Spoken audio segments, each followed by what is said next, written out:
আল্লাহর নবী হযরত ইব্রাহিম আলাইহিস সালাতু ওয়াস সালাম যখন আল্লাহর নির্দেশে তার শিশু সন্তান ইসমাইলকে ও তার স্ত্রী হাজেরাকে জনমানব শূন্য প্রান্তর বর্তমান কাবাঘর ও জমজম কূপের সন্নিকটে রেখে আসেন, তখন এমন একটি দোয়া পাঠ করেন যার কারণে আল্লাহ পাক রব্বুল আলামিনের কুদরতে এই জনমানবহীন মরুপ্রান্তর নিজ পরিবার পরিজনের জন্য একটি শান্তির শহরে পরিণত করেন, যাতে এখানে বসবাস করা আতঙ্কজনক না হয় এবং প্রয়োজনীয় আসবাবপত্র সহজলভ্য হয়।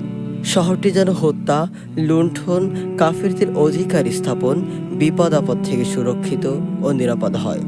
ইব্রাহিম আলাইহিস সালাতু ওয়াস সালাম পবিত্র কোরআনের এমন একটি দোয়া আছে যে দোয়াটি পাঠ করার ফলে আল্লাহ মক্কাকে সম্মানিত ও নিরাপদ রেখেছেন এবং সুখ স্বাচ্ছন্দ্যে ভরে দিয়েছেন।